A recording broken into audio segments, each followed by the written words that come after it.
Cek, cek. Suara saya masuk nggih Bapak Ibu? Masuk. Bismillahirrahmanirrahim. Assalamualaikum warahmatullahi wabarakatuh. Selamat siang Bapak Ibu sekalian. Selamat datang di kegiatan diseminasi budaya positif pendidikan guru penggerak yang akan disampaikan oleh Ibu Windar Ratna Siswaning Tias SPDGR. Kegiatan pada siang hari ini akan berlangsung kurang lebih selama 60 menit secara daring. Oke. Kalau kata pepatah, tak kenal maka tak sayang. Tapi kalau kata saya, meskipun sudah kenal, saya akan tetap kenalan.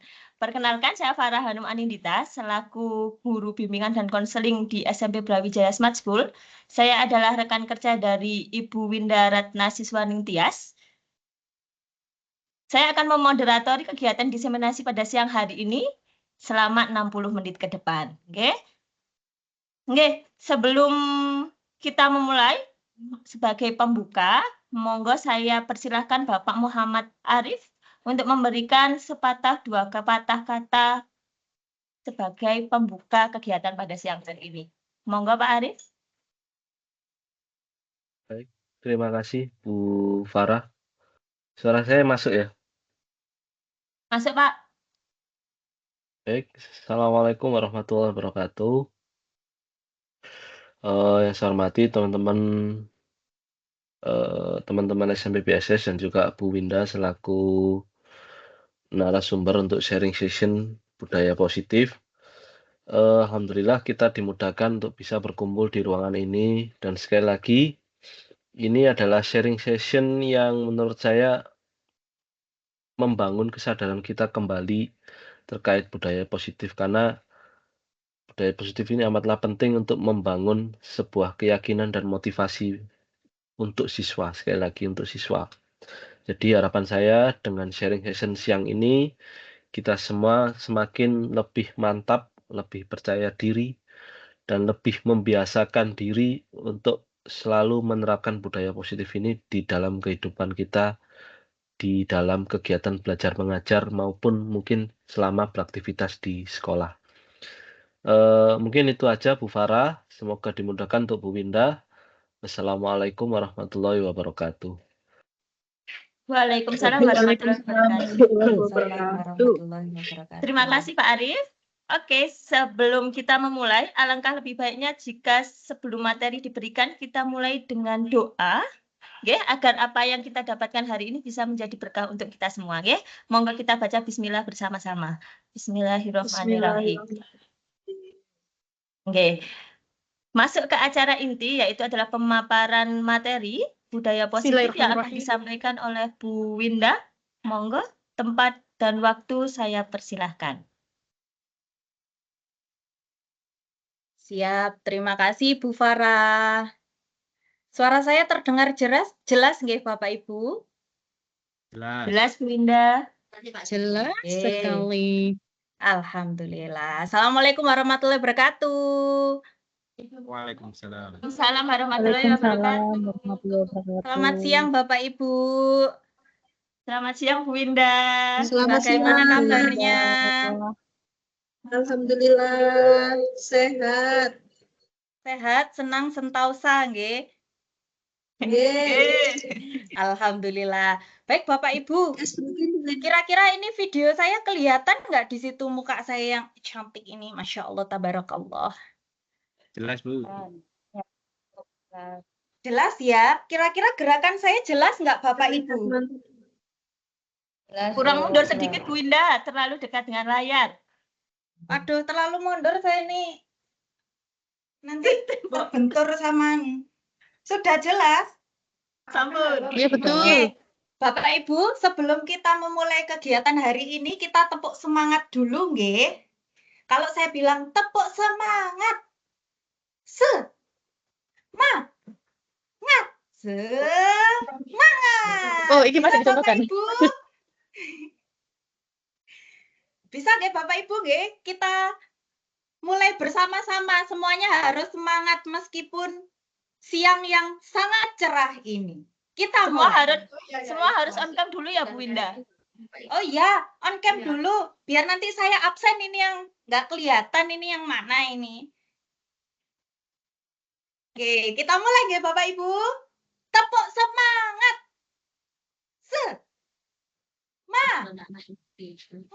Semangat. Tepuk tangan dulu untuk kita semuanya. Alhamdulillah kita nggak kalah sama anak TK kita ya. Baik, terima kasih Bu Farah dan juga teman-teman atas waktunya. Saya mengucapkan terima kasih banyak sebelumnya kepada Bapak Ibu karena sudah meluangkan waktunya untuk kegiatan hari ini. Nah, sebenarnya kegiatan hari ini adalah lebih ke sharing nggih Bapak Ibu budaya positif. Karena insya Allah Bapak Ibu semua sudah pernah dapat materi ini atau malahan lebih apa ya? Lebih baik dari saya. Nah, saya ambilnya di sini adalah temanya melangkah bersama terapkan budaya positif di sekolah. Karena namanya budaya, pasti itu sebuah pembiasaan yang nggak mungkin dilakukan satu atau dua orang aja, tapi pastinya kalau di sekolah semua warga harus ikut serta untuk menerapkannya. Nah, bisa ya, sebentar.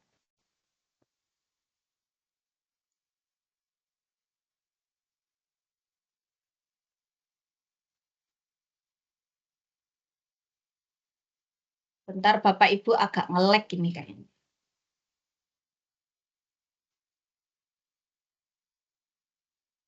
Wait loh, malah kebanyakan.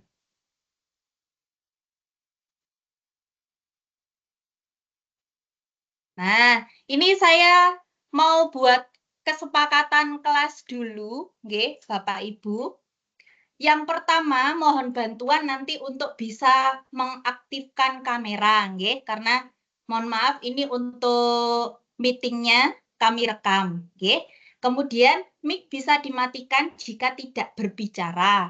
Tapi nanti misalkan sudah dipersilahkan untuk berbicara, monggo nanti mic-nya bisa dihidupkan kembali.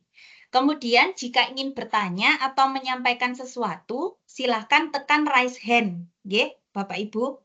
Kalau tekannya yang oke-oke atau reaksi lainnya saya nanti nggak tahu. Jadi kalau mau tanya atau menyampaikan sesuatu pakai raise hand. Raise hand-nya yang di aplikasi ya Bapak Ibu. Kalau jenengan yang raise hand nanti saya nggak kelihatan. Kemudian merespon selama kegiatan. Nanti monggo panjenengan responnya bisa langsung berbicara atau nanti bisa mengisi di kolom chat kalau memang terkendala. Kemudian mengisi daftar hadir kegiatan. Nanti insya Allah akan saya share di akhir acara. Oke, kira-kira mungkin ada kesepakatan lainnya Bapak Ibu yang mungkin bisa saya tambahkan? Sudah? Oke, siap. Kita sepakat nggih Bapak Ibu? Kalau sepakat jempolnya dulu mana? Oke, siap. Terima kasih. Lanjut. Nah, sebelum kita ke materi, nggih. Ini ada sedikit fokus dulu. Saya kirimkan linknya di kolom chat. Nah, fokus dulu nanti seperti apa Bapak Ibu, saya jelaskan dulu. Nanti panjenengan akan saya kirimkan link berupa Canva. Di situ nanti ada puzzle Bapak Ibu. Ada puzzle yang mana nanti monggo panjenengan semua bisa menyusun puzzle-puzzle tersebut menjadi sebuah gambar yang bermakna. Insya Allah kalau ini gambarnya tidak terlalu apa ya, tidak terlalu asing bagi panjenengan semuanya. Nah, nanti bersama-sama panjenengan bisa mengotak-atik sehingga bisa menjadi sebuah gambar yang bermakna. Untuk linknya, panjenengan bisa scan QR code itu atau linknya saya sematkan di kolom chat. Sudah saya masukkan di kolom chat, monggo Bapak Ibu bisa klik. Nah, ini bersama-sama monggo bisa disatukan puzzle-nya.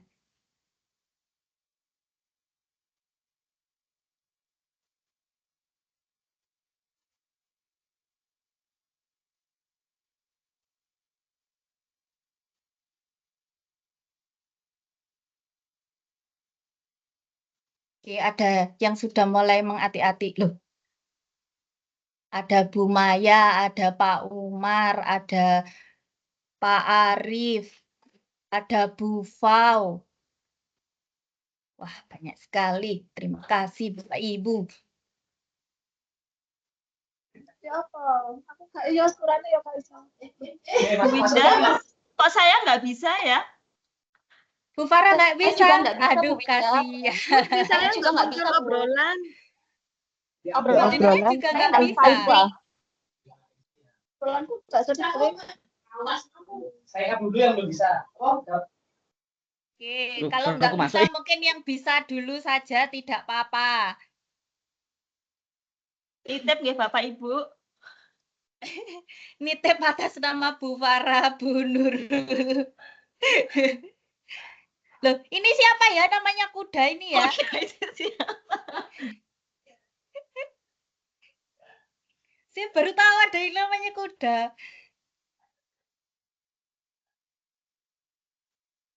Kuda berlari sangat cepat.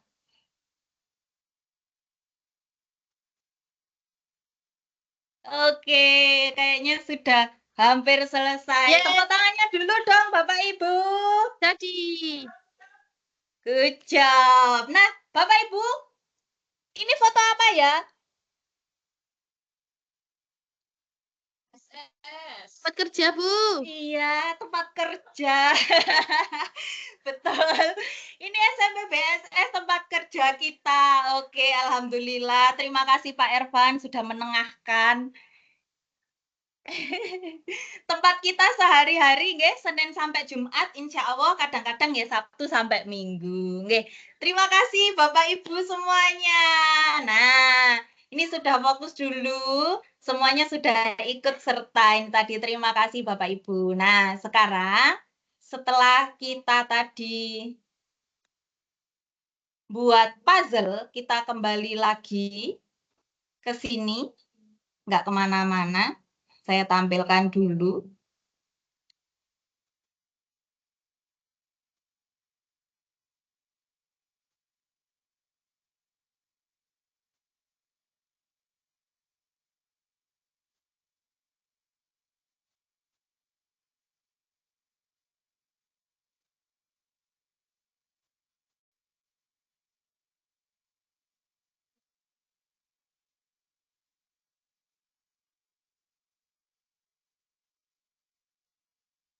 Oke, sebentar. Agak lemot ya Bapak Ibu, mohon maaf.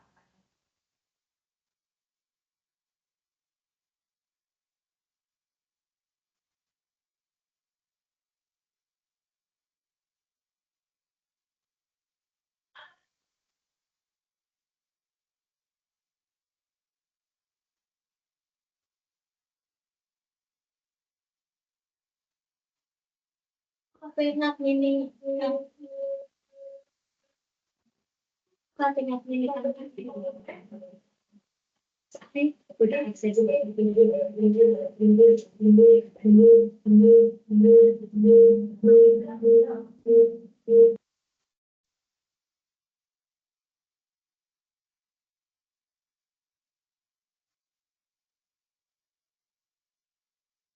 ke-mute, Win.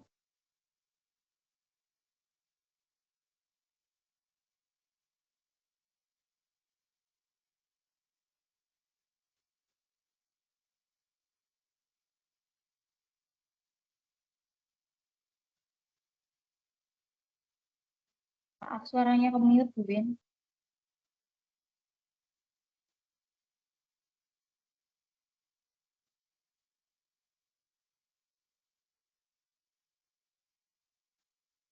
Oke, Bapak Ibu. Masih ingatkah panjenengan dengan visi SMP BSS? Mungkin ada salah satu yang mau ngomongkan visinya SMP BSS itu apa? Monggo.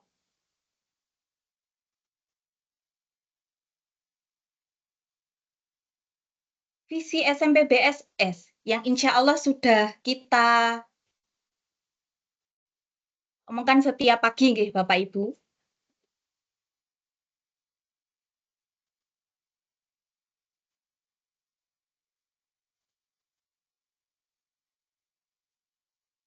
Oke, mungkin bisa minta bantuan Bu Nurul.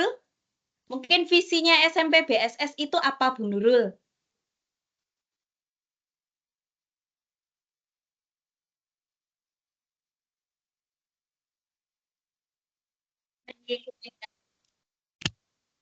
Maaf ya, jaringannya terputus-putus dari visi SMP BSS unggul Oke, yang enggak menghasilkan apa-apa. religius, nasionalis, dan smart di tingkat global.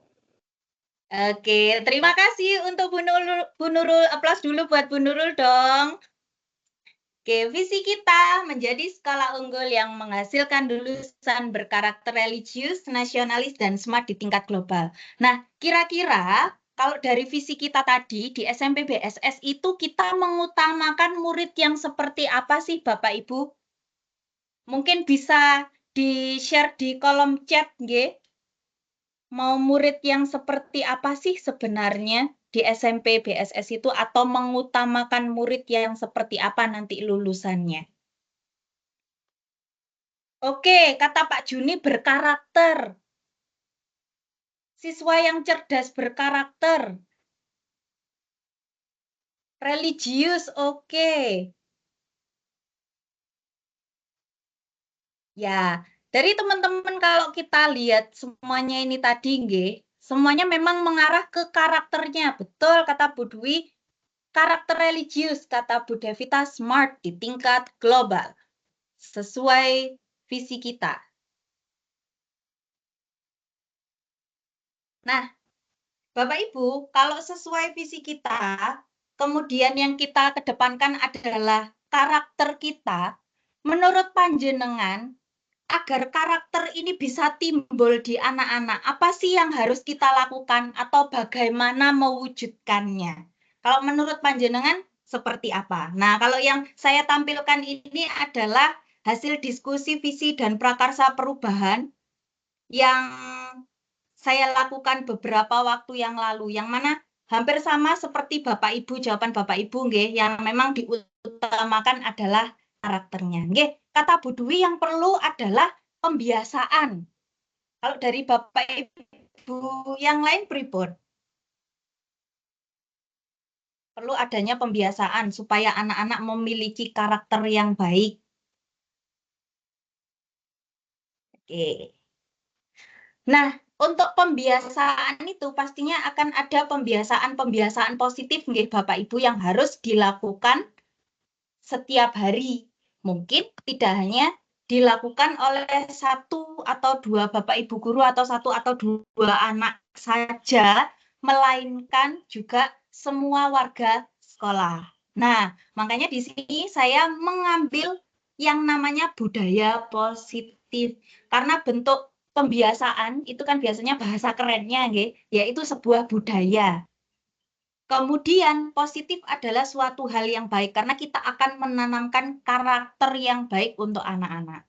Sehingga budaya positif di situ maknanya adalah nilai-nilai yang diyakini dan diterapkan oleh sekelompok orang dalam jangka waktu tertentu sehingga menjadi suatu kebiasaan. Yang mana yang melakukan nanti adalah kita semua. Oke? Dengan harapan kita semua bisa melakukan kegiatan budaya positif ini. Nah, dalam budaya positif ini nanti saya akan menjelaskan, tidak menjelaskan, tapi lebih ke sharing. Sharing ada beberapa hal, insya Allah di sini ada 7 hal yang akan kita sharingkan. Yang pertama adalah tentang budaya positif, yaitu disiplin, perubahan paradigma, kemudian disiplin positif, kemudian nanti ada teori motivasi, perilaku manusia, ada keyakinan kelas, kebutuhan dasar manusia, posisi kontrol, dan juga segitiga restitusi. Nah, nanti kita coba ulik satu persatu, Bapak Ibu. Nah, yang pertama, perubahan paradigma dalam belajar. Nah, ini ada pertanyaan beberapa Bapak Ibu. Nanti monggo bisa dimohon bantuan dijawab by kolom chat boleh mau ngomong langsung juga boleh, tapi jangan lupa raise hand dulu, ya. Yang pertama, kira-kira apakah kita sebagai seorang guru bisa mengontrol murid?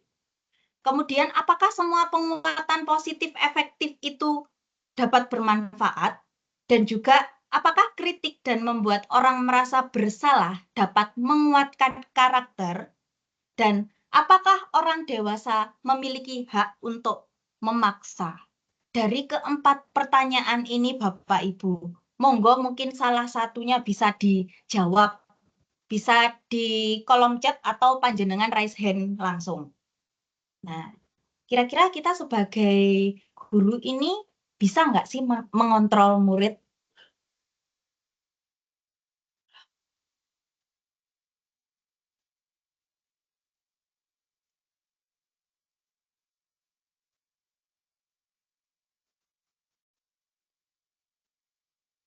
Oke, Bapak Ibu. Nah, kira-kira satu saja kira-kira yang mau menjawab salah satu pertanyaan ini. Siapa kira-kira? Mungkin bisa mohon bantuan raise hand-nya. Kita sharing-sharing biasa aja, nggih, Bapak Ibu. Apa kira-kira guru bisa mengontrol murid? Nah, kemudian apakah kritik dan membuat orang merasa bersalah itu dapat menguatkan karakter? Dan juga apakah orang dewasa itu memiliki hak untuk memaksa? Mungkin salah satu pertanyaan saja panjenengan bisa memberikan jawaban atau tanggapannya.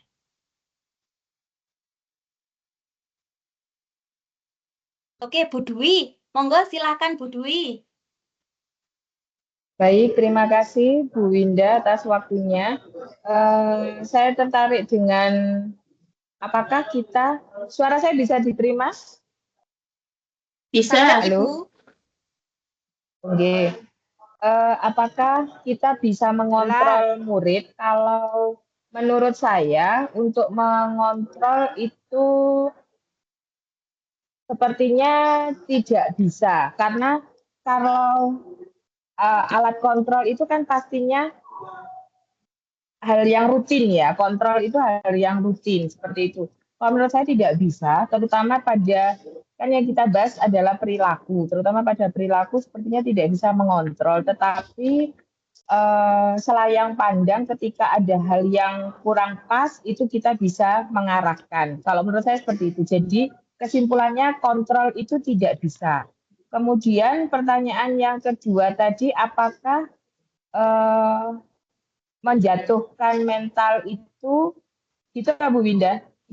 Menjatuhkan mental itu bisa membuat efek jerah seperti itu ya. Tidak semuanya karakternya demikian, karena ada yang bisa dengan dijatuhkan dia bisa jadi sadar, tetapi jangan lupa ada juga yang ketika dijatuhkan mental, terutama mental murid ini jadi lebih sangat down gitu. Jadi malah bukan berakibat baik, malah justru mengkhawatirkan untuk di lingkungan teman-temannya. Itu mungkin yang bisa saya jawab, Bu. Terima kasih. Oke, terima kasih Bu Dwi. Tepuk tangan dulu untuk Bu Dwi. Nah, nggih Bapak Ibu, kalau katanya kita bisa mengontrol orang lain, apakah kira-kira kita bisa mengontrol orang lain? Kita meminta orang itu untuk melakukan A, untuk melakukan B, untuk melakukan C. Tapi kalau seandainya orang itu nggak punya kesadaran, atau ya memang pengen melakukan itu, hal itu juga mungkin pasti tidak akan dilakukan oleh orangnya. Termasuk tadi kritik yang menjatuhkan atau membuat orang merasa bersalah seperti yang dikatakan Bu Dwi tadi. Kalau dikatakan bisa, tergantung ya Bapak Ibu, kata Bu Dwi tadi kan tidak semuanya bisa menerima itu. Karena mungkin ada beberapa orang dengan kritikan itu sehingga dia merasa bersalah, dia akan down dan akhirnya mungkin tidak ingin melakukan hal tersebut lagi. Terima kasih jawaban Bu Dwi. Insya Allah ini kayaknya saya sepemahaman juga ini sama Bu Dwi ini. Nah, seperti ini tadi Bapak Ibu, perubahan paradigma belajar. Mungkin yang awalnya kita berpikiran bahwa kita itu bisa mengontrol murid. Kita itu bisa buat murid dia harus disiplin, kemudian dia harus tidak terlambat, selalu mengerjakan tugas, selalu tepat waktu. Tapi yang perlu kita rubah mindset kita adalah tidak semuanya bisa kita kontrol. Semua hal yang dilakukan itu harus atas kesadaran anak itu sendiri. Atau ya memang sudah dalam dirinya punya motivasi dalam dirinya, misalkan, oh saya tidak boleh terlambat, maka dia tidak akan terlambat. Nggih. Mungkin kita hanya bisa support nggih dari luarnya, entah itu berupa bimbingan, kemudian menuntun anaknya, dan selalu mengingatkan. Nggih. Seperti perubahan paradigma pembelajaran ini merupakan pergeseran antara stimulus respon menjadi teori kontrol. Pembelajaran dirancang berdasarkan prinsip pembelajaran yang berpihak kepada murid, berdiferensiasi, sehingga setiap murid akan belajar sesuai dengan kebutuhan dari tahap perkembangannya untuk menjadi manusia yang bisa meraih keselamatan dan kebahagiaan yang setinggi-tingginya di masa mendatang. Kira-kira kalau di dalam benak panjenengan itu kalau mendengar kata disiplin itu seperti apa sih? Disiplin itu seperti apa kira-kira Bapak Ibu?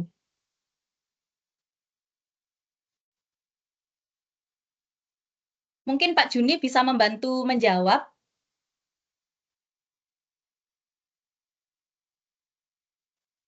Aturan, Bu. Aturan, oke. Aturan, kemudian kayak tertib gitu ya Pak ya. Anaknya harus tertib dan yang lain-lain gitu ya Pak ya. Kalau kita lihat biasanya di tatip itu anaknya harus disiplin. Ada aturan-aturan. Nah, oke, terima kasih Pak Juni. Nah, tapi apakah disiplin itu ya mencakup aturan-aturan tadi? Bisa jadi. Tetapi, kenapa Pak?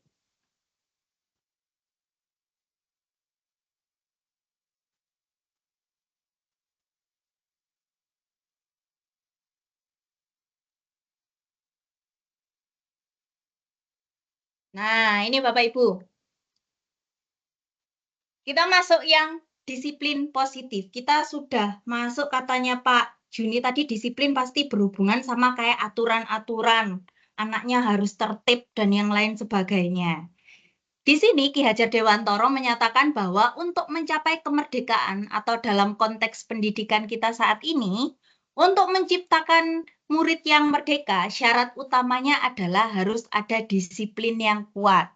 Disiplin yang dimaksud adalah disiplin diri, yaitu memiliki motivasi internal seperti yang saya jelaskan tadi, dia punya kesadaran diri untuk melakukannya. Dengan kata lain, seseorang yang memiliki disiplin diri berarti mereka bisa bertanggung jawab terhadap apa yang dilakukan, karena mereka mendasarkan tindakan pada nilai-nilai kebajikan universal. Jadi mereka itu sadar dengan perilaku yang mereka lakukan. Dia sadar akan konsekuensinya ketika melakukan perilaku tersebut. Nah, di sini ada kata nilai-nilai kebajikan universal. Kalau panjenengan tahu nilai-nilai kebajikan, insya Allah ini sudah umum nggih Bapak Ibu, yaitu nilai-nilai ini seringkali mencerminkan standar etika dan perilaku yang dianggap ideal dan bermanfaat untuk hubungan sosial yang harmonis. Salah satunya saya ambil kecilnya saja. Di situ termuat dalam profil pelajar Pancasila. Nggih. Ada gotong royong, bernalar kritis, kreatif, dan yang lain sebagainya. Selain itu, selain profil pelajar Pancasila juga banyak nggih nilai-nilai kebajikan yang lainnya seperti keselamatan, kemudian kesehatan. Nanti panjenengan juga akan banyak sekali menemui nilai-nilai kebajikan. Nah, Bapak Ibu, kalau itu tadi disiplin positif, berarti paling tidak anak-anak itu punya kesadaran dalam dirinya. Dan dia juga bisa bertanggung jawab terhadap perilakunya. Sekarang, kalau sudah ke disiplin positif, kita ke teori motivasi perilaku manusia. Nah, mungkin panjenengan sudah pernah nggih mendengar kata reward and punishment. Kira-kira menurut panjenengan, reward and punishment itu relevan nggak sih mungkin untuk kita melakukan pembelajaran atau melakukan kegiatan seperti biasanya? Kira-kira itu relevan atau tidak, Bapak Ibu? Kalau menurut panjenengan, menurut pandangan panjenengan saat ini. Mungkin salah satu bisa memberikan pendapatnya. Saya Bu Oke, Bu Indah. Rena. Siap, monggo. Kalau menurut saya tidak relevan karena dengan hal tersebut tidak menumbuhkan budaya positif. Oke, kenapa kok tidak menimbulkan budaya positif, Bu Rena?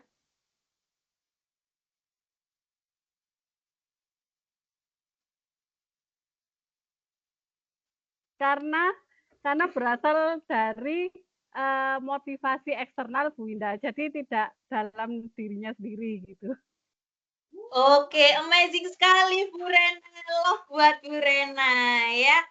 Memang barusan kita bahas nggih itu tadi tentang motivasi intrinsik yang artinya kesadaran dari dalam dirinya. Kalau kita lihat kan reward sama punishment kan biasanya memang yang diberikan oleh orang lain.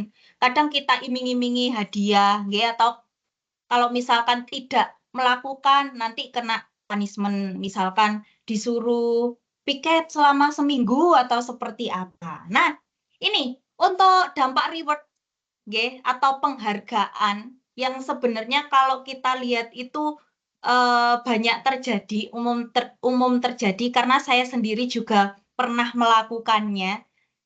Yang kita berikan ke anak, sebuah reward atau penghargaan, entah kita memberikan hadiah atau yang lainnya, itu hanya mempengaruhi jangka pendek, Bapak Ibu. Karena dia sendiri pasti kadang berpikirannya, oh nanti kalau saya nggak dikasih ya sudah saya biasa aja gitu. Nanti dia akan lebih semangat kalau misalkan saya beri uang 50 juta gitu ya, itu contohnya nggih Bapak Ibu. Kemudian mengurangi ketepatan, yaitu salah tujuan. Yang awalnya mungkin memang belajar matematika gitu ya, supaya mungkin anaknya memahami materinya, tapi ternyata tujuannya supaya dikasih Bu Winda 50 juta itu tadi. Nah, ini kan sudah salah tujuan nggih, kurang tepat nggih. Kemudian hadiah memiliki potensi demotivasi atau faktor labeling. Biasanya kan kelihatan nggih Bapak Ibu kalau yang dapat penghargaan ya cuma anak itu aja. Yang lainnya juga ya wes paling arek iku gitu. Kemudian merusak hubungan, yaitu kompetisi tidak sehat. Nah, ini bisa diganti dengan sebuah apresiasi. Apresiasi ini lebih sederhana nggih Bapak Ibu, lebih spesifik dan juga berfokus pada proses dan upaya anak. Contohnya kita kan memberi penghargaan ke anak, nggih, apresiasi itu tidak melulu tentang barang dan yang lain-lain, tapi sebuah motivasi lisan, omongan itu juga akan menjadi lebih penyemangat buat anak-anak. Contohnya, kamu sungguh hebat, saya terinspirasi dengan karya yang kamu buat. Oke, itu tadi kalau reward Bapak Ibu. Kalau dengan punishment itu juga hampir sama. Kalau kita menghukum anak-anak, itu pasti ada rasa sakit. Ya, mungkin yang diingat-ingat sampai sekarang, oh guru saya dulu pernah mungkin nguncali saya ballpoint atau nguncali saya spidol gitu ya pas pelajaran ketika saya tidak mendengarkan, itu pasti terekam dalam memori anak. Kemudian menyembunyikan kesalahan atau berbohong. Karena apa? Dalam pikirannya saya harus benar. Sehingga dia menutupi kesalahannya dengan berbohong itu tadi. Kemudian membangun konsep diri negatif dan juga membenci kedisiplinan karena sudah kelihatan tuh disiplin kok ngene temen saya nggarai aku, mungkin dapat hukuman, dapat sanksi dan yang lain sebagainya. Nah, ini bisa kita ganti dengan sebuah konsekuensi. Oke, konsekuensi itu lebih ke sebab dan juga akibat. Nah, biasanya diberikan data yang umumnya dapat diukur. Misalkan jika terlambat lebih dari 3 kali, maka ini anaknya mungkin bisa diajak untuk diskusi. Konsekuensinya karena melakukan hal ini, kemudian kira-kira apa konsekuensinya menurut dia. Oke? Yang pastinya harus relevan dengan apa yang dilakukan. Nah, Bapak Ibu, saya punya beberapa hal di sini. Ada beberapa kegiatan yang biasanya mungkin dilakukan anak-anak. Kira-kira ini termasuk hukuman atau konsekuensi? Nah, yang pertama lari mengelilingi lapangan basket 2 kali karena terlambat hadir di sekolah. Kira-kira itu hukuman atau konsekuensi Bapak Ibu? Semua mic-nya silakan di-open. Semua mic-nya silakan di-open. Saya pengen tahu. Oh, hukuman. Hukuman. Oke. Terus yang kedua, membersihkan coretan yang dibuatnya di meja tulis. Kira-kira hukuman atau konsekuensi? Konsekuensi. Oke. Kalau murid diminta untuk push up 15 kali karena tidak menggunakan masker ke sekolah. Hukuman. Oh, hukuman. Oke. Kemudian menggantikan kertas tugas teman yang telah dicoret-coret. Konsekuensi. Berjemur di lapangan basket jam 12 siang karena ngobrol sama temen. Kepanasan. Hukuman. Ya, kepanasan betul. Ya, hukuman. Kemudian berdiri di depan kelas sambil mengangkat kaki tidak bisa menjawab pertanyaan. Hukuman. Oke. Nah, kalau kadang kan kita lihat kegiatan-kegiatan di sini kan ada juga yang nggak masuk akal nggih Bapak Ibu. Karena ini contohnya berjemur di lapangan basket jam 12 siang karena ngobrol sama temen. Hubungannya ngobrol sama dijemur itu juga seperti apa? Nah, kita lihat jawaban benarnya. Seret. Oke, 100% betul semua ini Bapak Ibu. Ya. Nah, ini paling tidak panjenengan sudah memiliki pandangan nggih, apa sih bedanya hukuman dan juga konsekuensi yang mana ini nanti bisa kita terapkan bersama di sekolah, entah ketika pembelajaran atau kegiatan lainnya. Nah, selanjutnya masih teori motivasi perilaku manusia ini Bapak Ibu. Kalau panjenengan tadi kan sudah mengenal ada motivasi internal dan juga eksternal.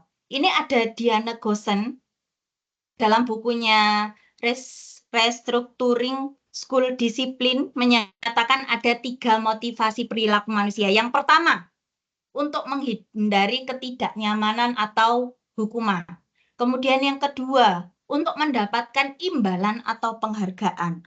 Dan yang ketiga, untuk menjadi orang yang mereka inginkan dan menghargai diri sendiri dengan nilai yang mereka percaya. Kira-kira menurut panjenengan, mana sih yang termasuk motivasi internal, mana yang termasuk motivasi eksternal? Mana Bapak Ibu kira-kira?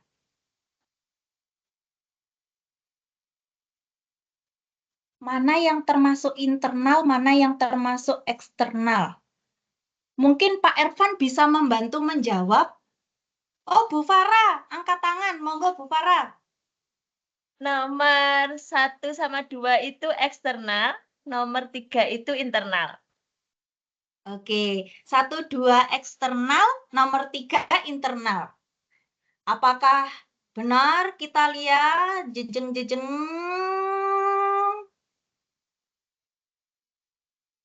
Lama sekali. Iya, belum keluar. Tapi betul sekali jawaban Bu Farah. Tepuk tangan dulu buat Bu Farah. Nggih, kalau kita sudah bahas tadi nggih Bapak Ibu, Kalau motivasi internal itu pasti datangnya dari dalam diri. Kalau eksternal itu mungkin dari bantuan orang lain. Nah, yang termasuk dalam motivasi eksternal itu ada di poin 1 dan 2. Sedangkan yang motivasi internal itu ada di poin 3. Karena kalau panjenengan lihat di situ ada untuk menjadi orang yang mereka inginkan dan menghargai dirinya sendiri dengan nilai yang mereka percaya. Baik. Nah, selanjutnya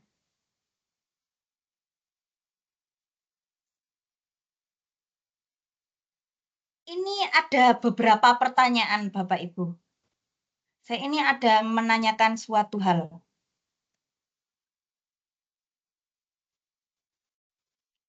Menurut panjenengan, kita sudah sudah melanjutkan perjalanan ya setelah di teori motivasi perilaku manusia, kita berlanjut ke poin yang keempat, keyakinan kelas. Kira-kira mengapa keyakinan kelas? Mengapa tidak peraturan kelas? Kenapa ini kira-kira Bapak Ibu?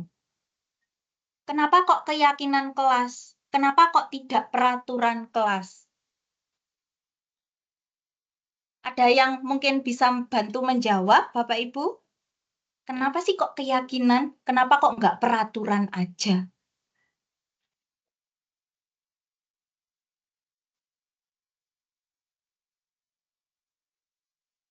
Mungkin boleh bantuan Bu Septi? Mungkin sepemahaman Bu Septi tentang Bu Dwi, mengapa... raise hand, Bu Winda. Oh, Bu Dwi, nggih. Monggo Bu Dwi. Nggak apa-apa saja nih Bu Septi juga boleh. Nggak apa-apa. Kalau keyakinan kelas itu lebih berawal dari ini ya, dari kesepakatan bersama, dari hasil diskusi. Kalau peraturan kembali lagi ke poin yang terlarang tadi, ada reward, ada punishment. Akhirnya kan seperti itu kalau peraturan kelas, sehingga tidak menjadikan budaya positif karena hanya takut dengan peraturan seperti itu. Tapi kalau keyakinan lebih pada kesadaran diri karena ini loh yang kita sepakati bersama, ini loh yang muncul dari teman-teman semuanya. Ayo kita bangkitkan lagi, kita sadarkan lagi. Seperti itu. Terima kasih.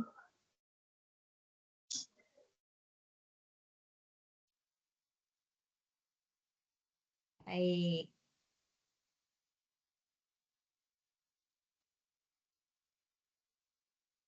Baik. Terima kasih Bu Dwi atas jawabannya, luar biasa sekali. Oke, betul sekali. Kalau keyakinan kelas itu memang sudah kesepakatan bareng ya Bapak Ibu. Kalau peraturan kelas ini masih mungkin satu arah ya. Kita mungkin sebagai guru hanya memberikan list 1, 2, 3, 4, 5 siswa itu harus gini, murid itu harus gini, dan itu masih dalam satu sisi atau satu pihak. Tapi kalau keyakinan kelas ini kita sepakati bersama, tidak hanya dari pihak guru, tapi juga dari pihak muridnya. Oke. Nah, tapi sebenarnya ada kaitankah kira-kira mungkin dari peraturan dan juga keyakinan ini? Kira-kira menurut panjenengan ada kaitannya kah antara peraturan dan keyakinan ini?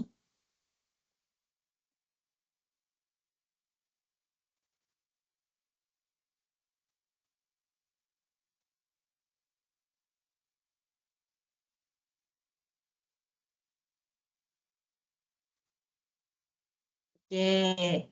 Adakah yang ingin menjawab? Apakah hubungan atau kaitannya?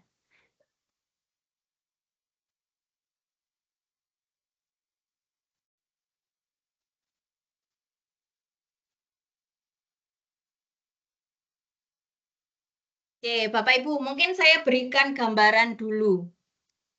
Mengapa tidak boleh merokok kira-kira? Kalau biasanya kan di peraturan itu kan peraturannya tidak boleh merokok.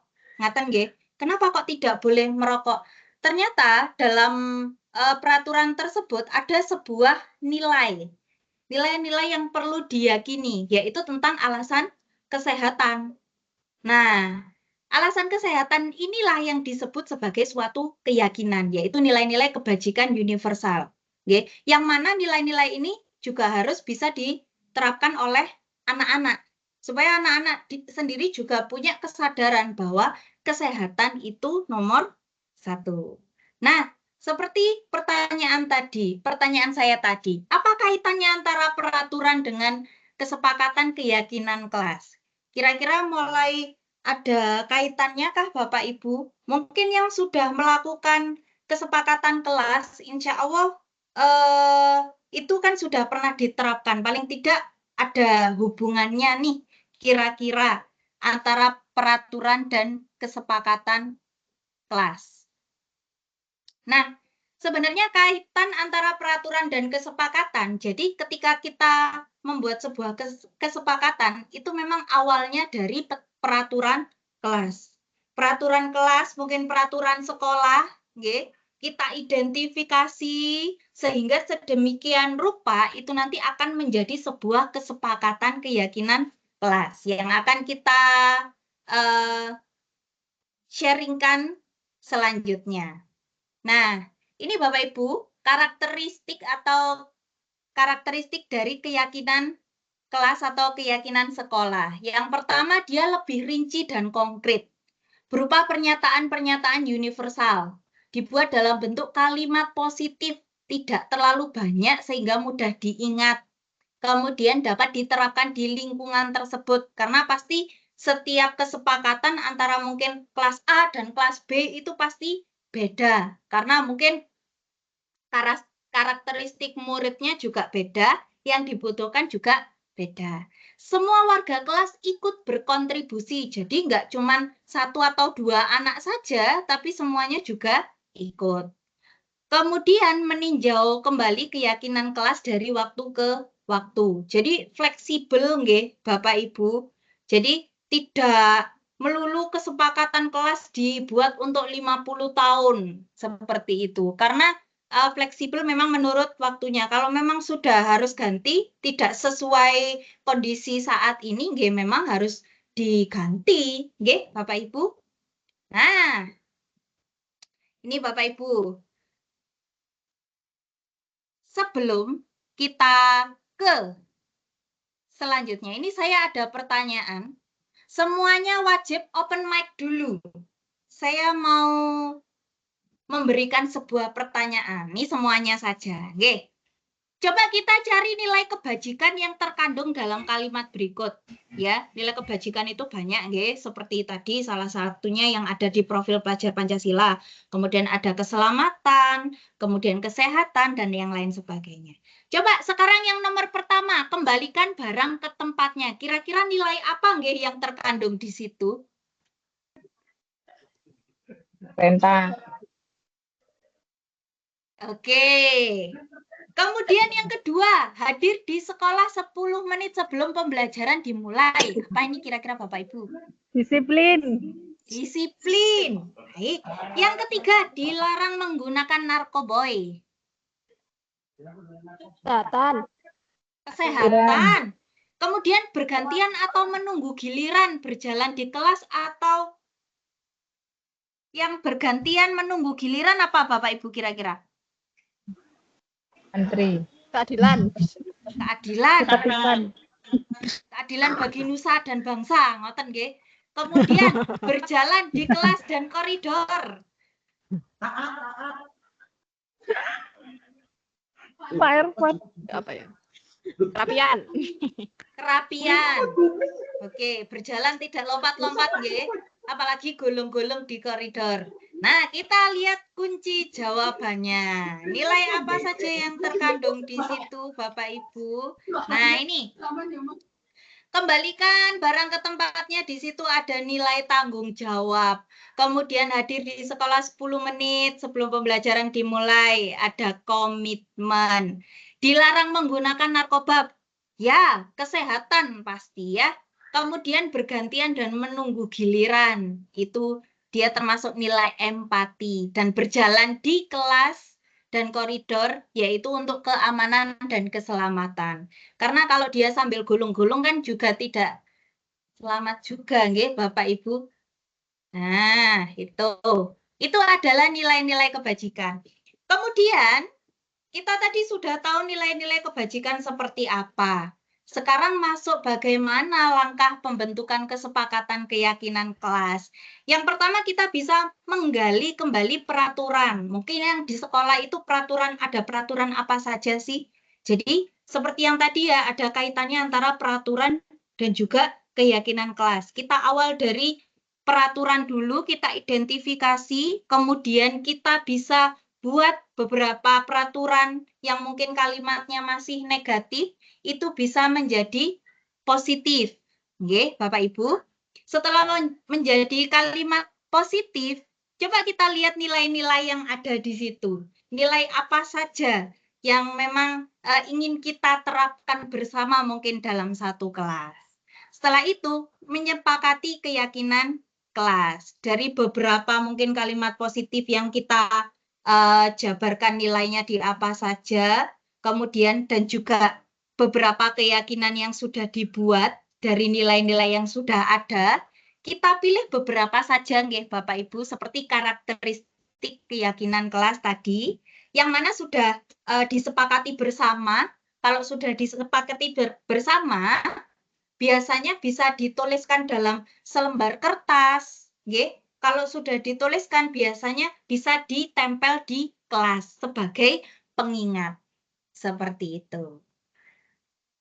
Nah, selanjutnya ada kebutuhan dasar manusia. Kebutuhan dasar manusia itu insya Allah panjenengan ini sudah sangat memahami sekali apa sih yang dibutuhkan oleh manusia. Yang pertama itu ada bertahan hidup.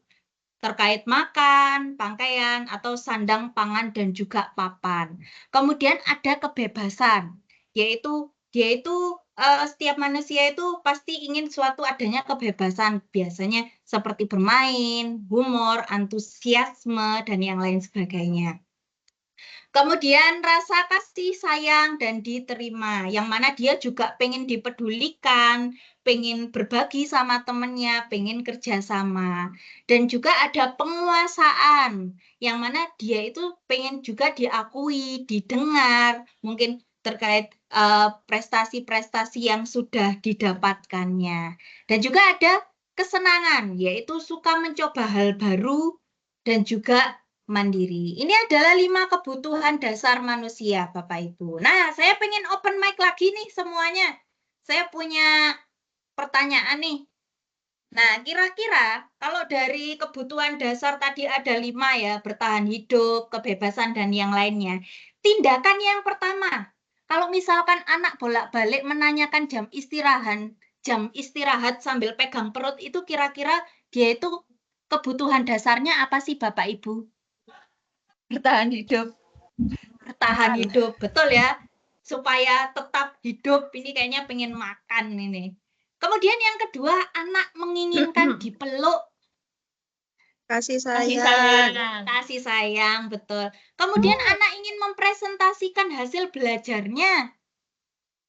Penguasaan. Prestasi Penguasaan. Oke, kita kunci dulu penguasaan. Kemudian yang keempat, anak menginginkan menyajikan hasil pelajarannya menggunakan Canva atau menggunakan PPT. Kebebasan. Kemudian yang kelima, terlambat masuk kelas karena ternyata main bola. Kesenangan emang. Kesenangan. Kesenangan. Oke, kita lihat kunci jawabannya. Oke. Yang pertama, bertahan hidup. Kedua, kasih sayang dan rasa diterima. Yang ketiga, penguasaan. Keempat, kebebasan. Dan yang kelima, kesenangan. Oke, tepuk tangan untuk kita semuanya. Tepat sekali Bapak Ibu. Nah, itu tadi adalah 5 kebutuhan dasar manusia yang mana mungkin kita sebagai pengajar atau pendidik juga harus memperhatikan itu nggih Bapak Ibu ketika mengajar.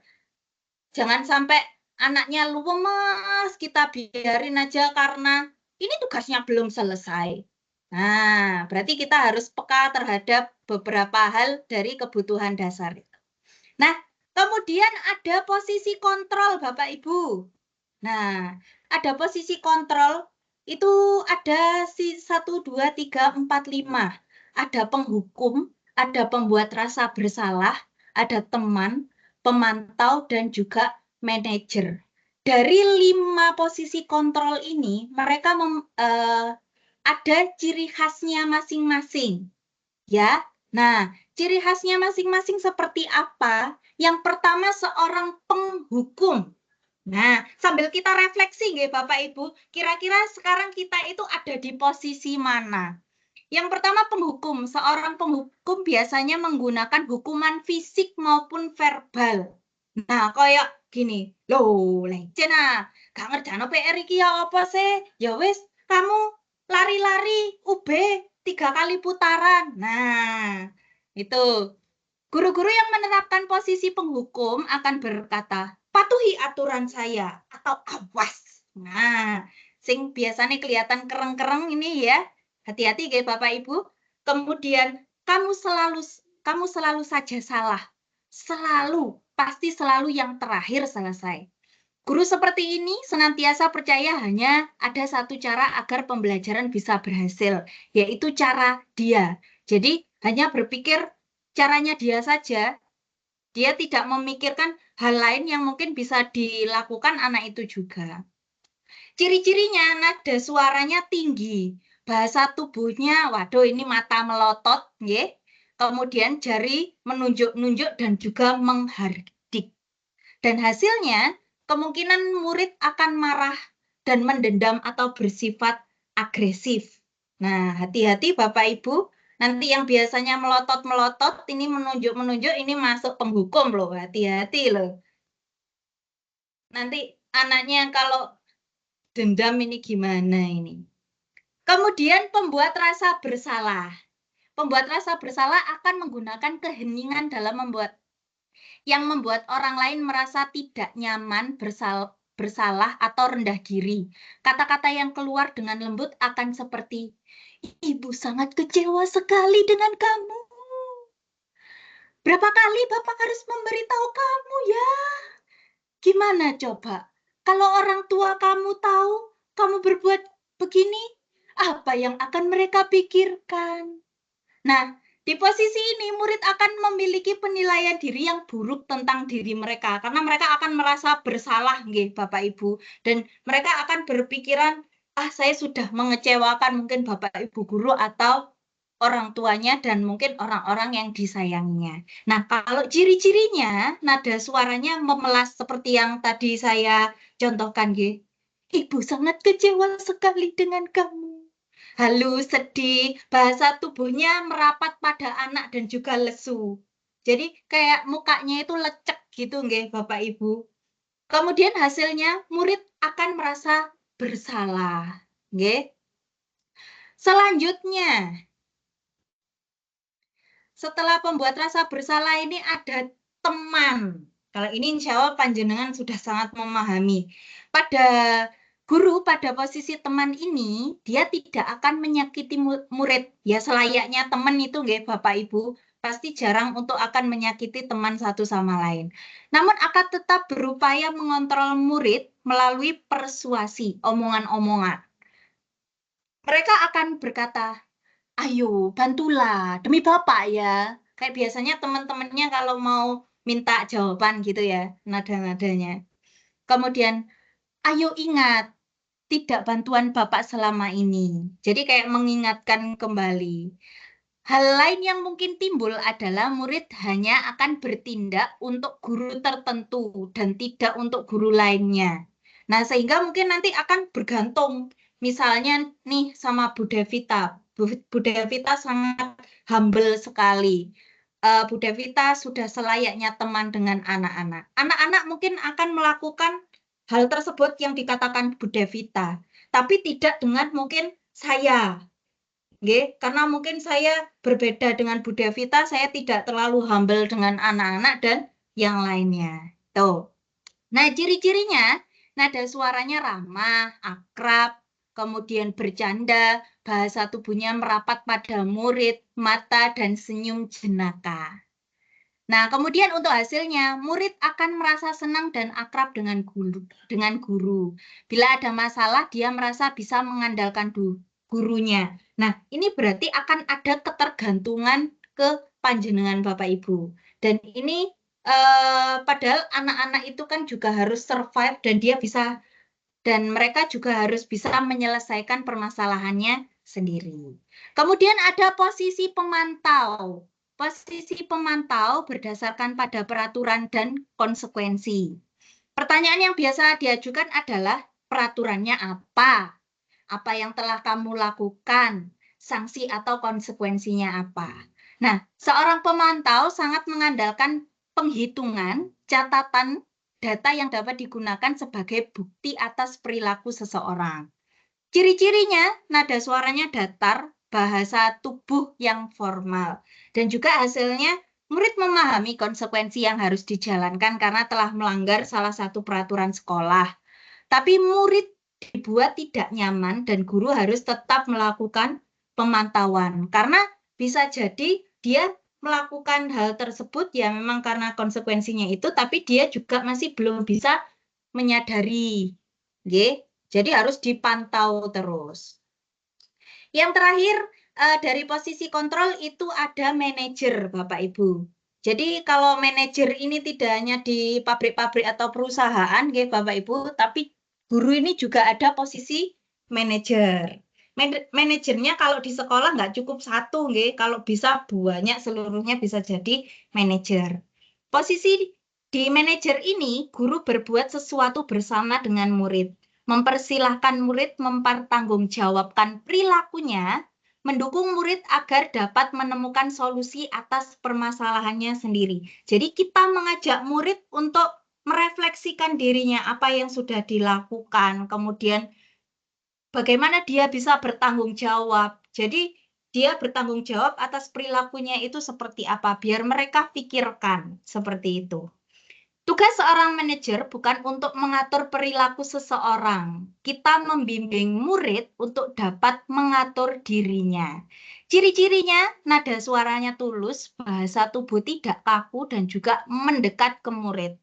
Dan hasilnya, murid sudah mengetahui adanya suatu masalah dan sesuatu perlu terjadi. Nah, ini tadi ada gambaran 5 posisi kontrol. Saya punya 2 video ini Bapak Ibu. Coba kita lihat videonya ini. Kira-kira ini termasuk posisi kontrol yang mana sih? Kita lihat bersama.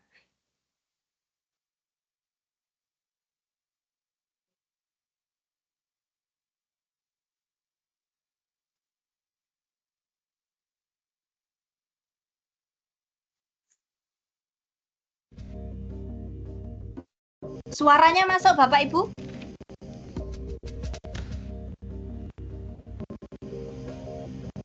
Masuk Bu Winda. Selamat pagi, Bu. Naren, kamu kenapa lambat lagi, Nak? Ya Tuhan, Naren. Kamu senang ya bikin ibu susah ya? Kalau kamu terlambat lagi, nanti ibu yang ditegur bapak kepala sekolah, Nak. Disangka ibu tidak bisa membina kamu. Duh, gimana ini? Maaf, Bu. Gusti Naren. Kamu suka ya kalau ibu sekolah. Terus, sekarang ibu harus tulis apa ini di buku absen? Ini kamu sudah sering terlambat loh. Ibu harus apa coba? Maaf, Bu. Maaf sekali. Ya sudah, lain kali jangan bikin ibu susah lagi anak ya. Ibu tidak akan kuat lagi kalau kamu begini terus. Bisa jantungan kalau ibu tegur bapak kepala sekolah. Sana cepat kelas.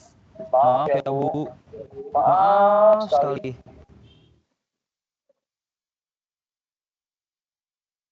Oke, dari sekilas video tadi, kira-kira Bapak Ibu bisa nebak nggak? Kira-kira posisi kontrolnya Bunda ini ada di mana? Membuat rasa bersalah.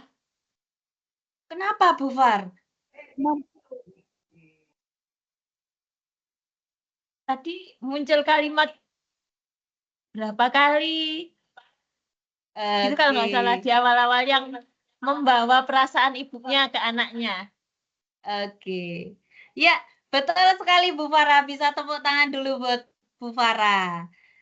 Nah, kalau kita lihat tadi, nggih, kan ibunya lebih memelas nggih ke anaknya dan juga ada beberapa kata tadi yang sudah dijelaskan sama Bu Farah, nggih, terkait dia ketika beliau ngomong seperti itu pasti dia akan mengingat dan juga dia akan merasa bersalah. Kita lihat kata-kata yang di belakang tadi, nggih, anaknya sampai memelas sekali. Iya, Bu, mohon maaf. Nah, itu termasuk di pembuat rasa bersalah. Oke, terima kasih Bu Farah atas jawabannya. Ini saya juga ada video lagi nih, biar nanti panjenengan juga ada gambaran. Nah, ini ada video lagi. Coba kita lihat. Ya, Bu Rena, angkat tangan.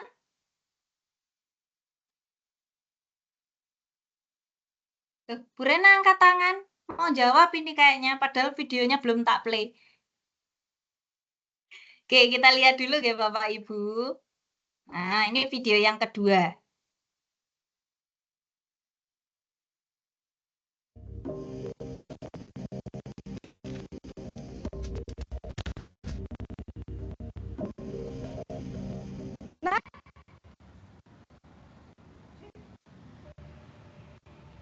Selamat pagi, Bu. Selamat pagi, Naren. Maaf, Bu. Saya terlambat. Iya, sekolah masuknya jam 7, sekarang sudah jam 7.20. Jadi sekarang bagaimana ini, Naren? Maaf, Bu. Saya lupa alarm saya semalam. Baiklah.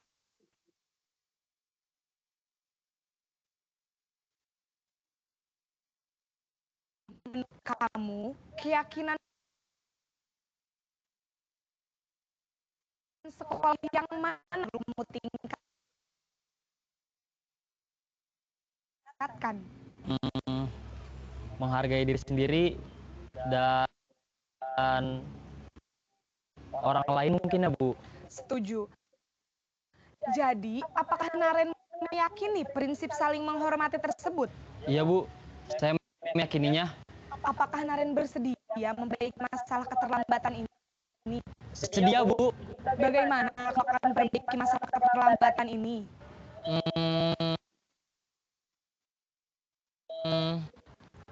Saya coba untuk tidak lupa menyetel alarm saya, Bu. Baik, kalau Naren lupa menyetel alarm di rumah, ada orang yang kira-kira bisa bantu mengingatkan tidak? Ada, Bu. Kakak saya, Kak Emma. Ada lagi selain Kak? Selain Kak Emma,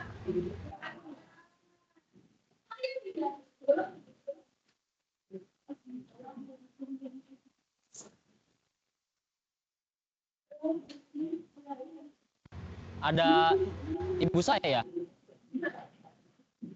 Baik, jadi yang mengingatkan Naren adalah Kak Emma dan ibu kamu ya. Kira akan mulai setel alarm kapan nih, Naren? Setelah pulang sekolah, akan segera saya lakukan. Baik, jadi Naren akan setel alarm untuk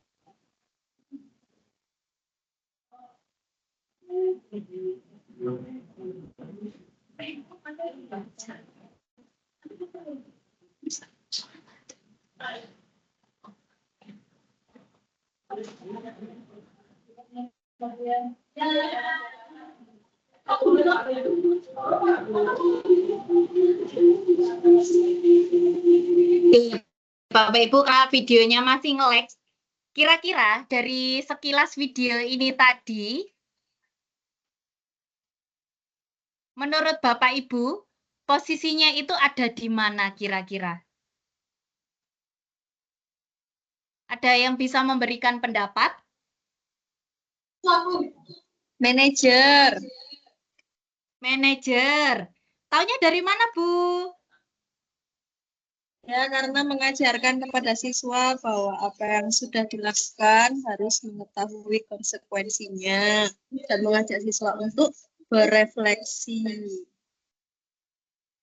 Iya, betul sekali. Tepuk tangan dulu atas jawabannya. Oke, kalau kita lihat dari video tadi, Bunda ini ada di posisi manajer. Kita tadi bisa lihat ya, gimana cara Bunda untuk merefleksikan terhadap apa yang dilakukannya. Kemudian beliau juga mengajak untuk bagaimana sih untuk mengajak siswa ini bertanggung jawab atas perilakunya. Nah, itu ada di posisi manajer. Selanjutnya Bapak Ibu, setelah posisi kontrol, yang terakhir ini ada segitiga restitusi. Nah, ada yang sudah pernah dengar dengan segitiga restitusi Bapak Ibu?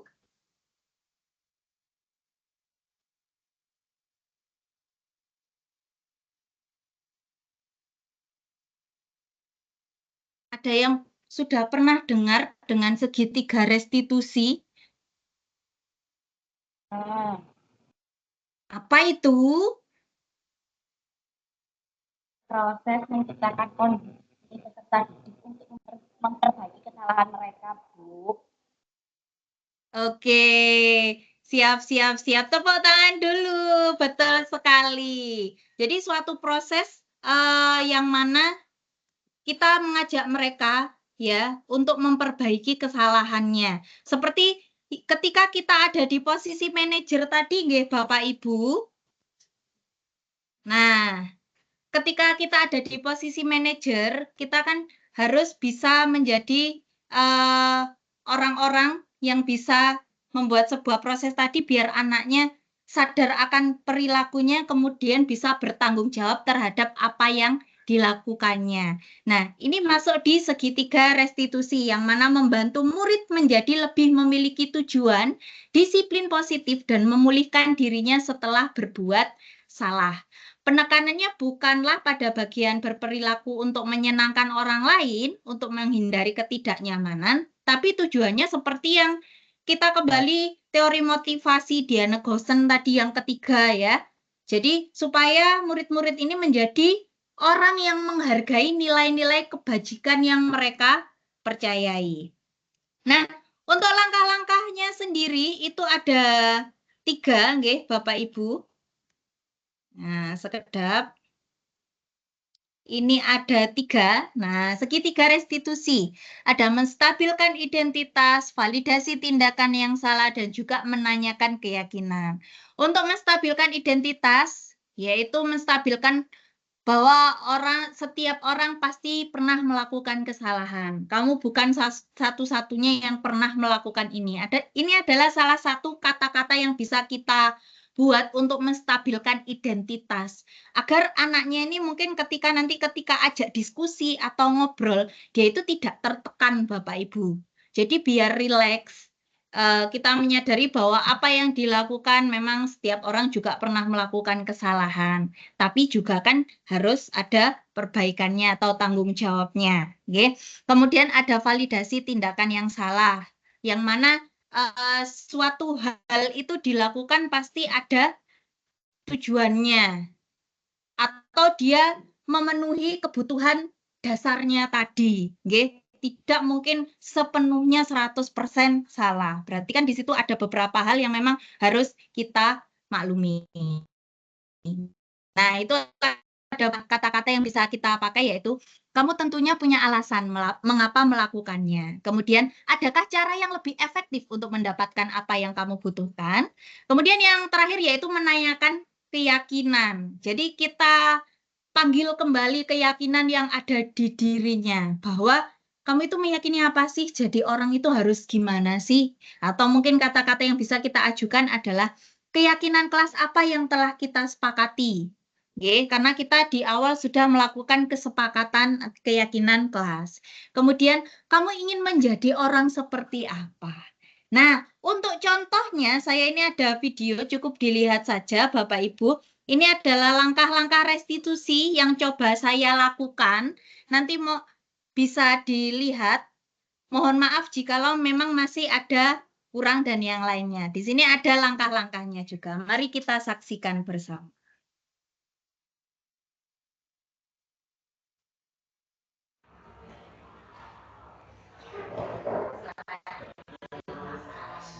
Selamat siang. Gimana kabarnya? Kira-kira apa sih kok Mas Al belum panggil? Kurang tahu.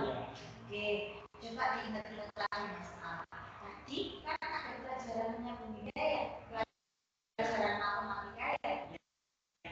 Kalau Mas Al masih ingat, masuknya itu jam berapa sih Mas Al? Jam 9. Kira-kira tadi awal Mas Al masuknya jam 9. Jam berapa?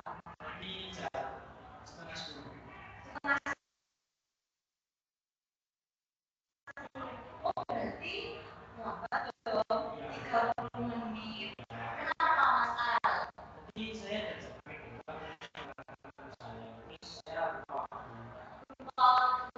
Tadi barunya nggak kedengeran. Oke, asik ya main bolanya. Oke, Mas Al ini saya tahu sebagai manusia kita juga akan dari kesalahan. Ya. Nah, saya tahu juga pasti kayaknya Mas Al ini suka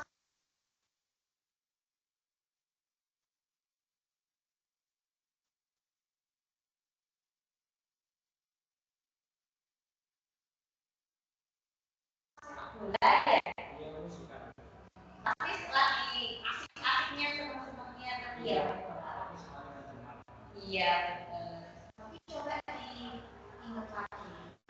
Sekarang kalau misalkan memang bola, lagi senang-senangnya, kita setelah kembali masuk kelas, kira-kira benar atau salah? Oke, baik Mas Al. Juga di awal kan kita buat keyakinan kelas ya. Keyakinan kelas yang masih Mas Al ingat ini seperti apa sih? Tidak boleh terlambat masuk kelas. Kalau datangnya harus tepat waktu gitu ya Mas Al. Oke, apa tadi Mas Al? Tepat waktu? Oke, baik. Nah, kira-kira karena tadi Mas Al terlambat, pasti yang akan Mas Al lakukan?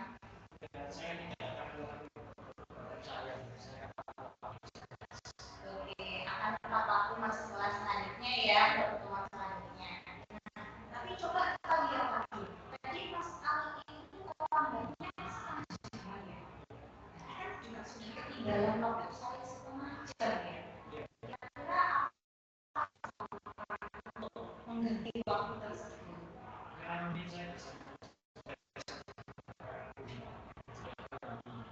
Oke, berarti nggak apa-apa ya nanti kalau misalkan saya bersama Mas Al untuk menggantikan waktu dulu.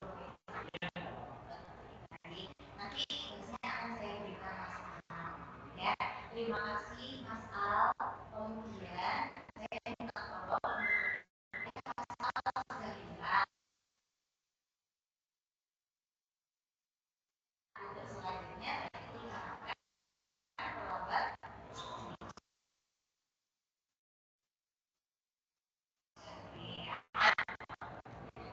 Saya tunggu di pertemuan selanjutnya ya Mas Al ya. Terima kasih.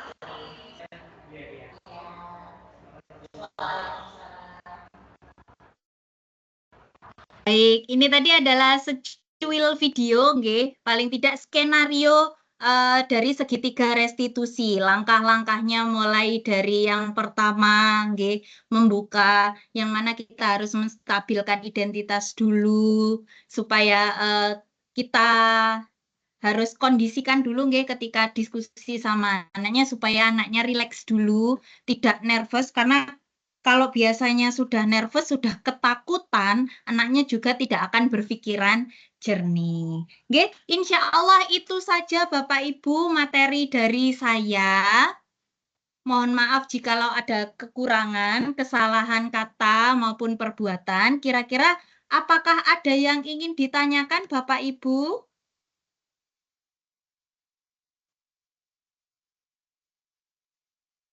Sebelum kita akhiri kegiatannya, mungkin ada yang ingin ditanyakan?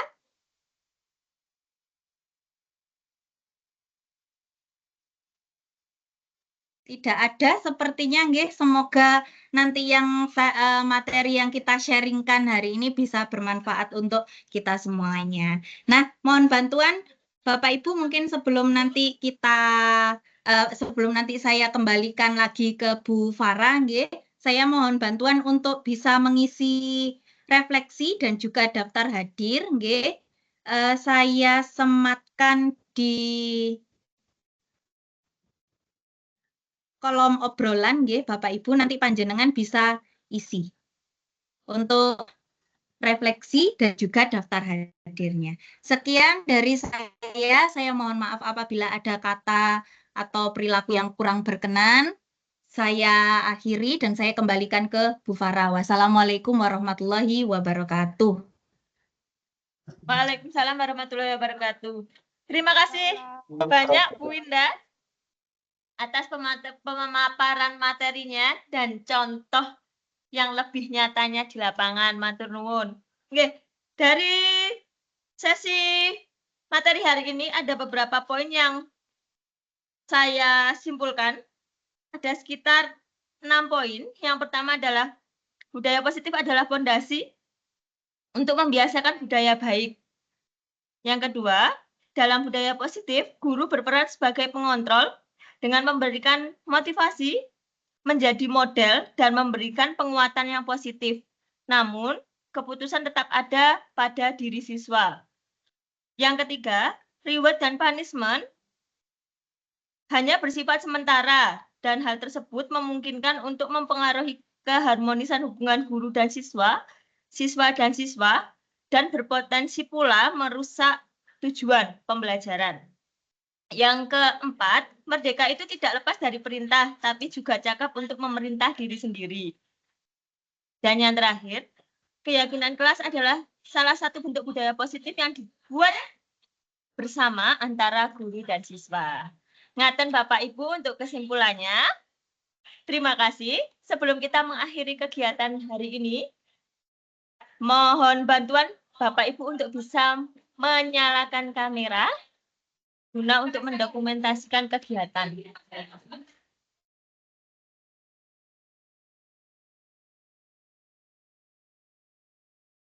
Monggo Bapak Ibu bisa dinyalakan kameranya.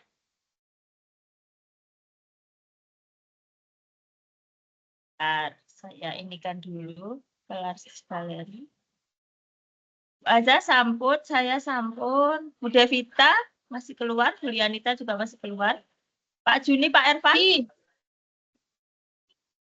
Bu Nita dan Pak Ervan masih bagikan HP. Oke, cukup ya Bu Indah, ini saya dokumentasikan ya. Monggo Bapak Ibu memberikan gaya terbaik panjenengan.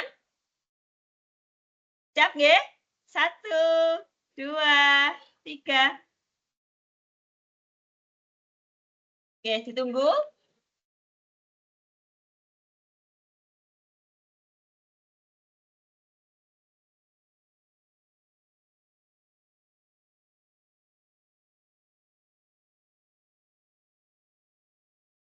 Oke, sekali lagi ya Bapak Ibu. 1, 2, 3. Oke, ditunggu.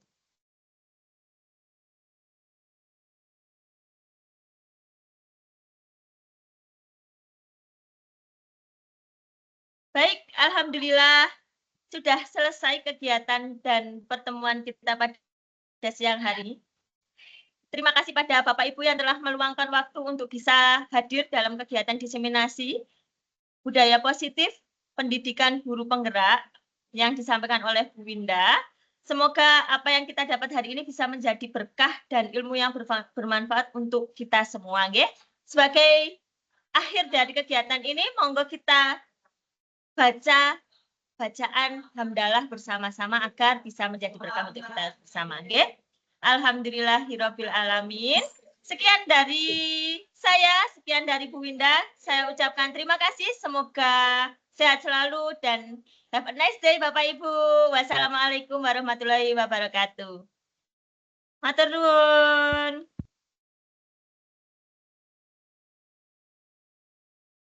Monggo bisa meninggalkan room. Terima kasih nggih Bapak Ibu.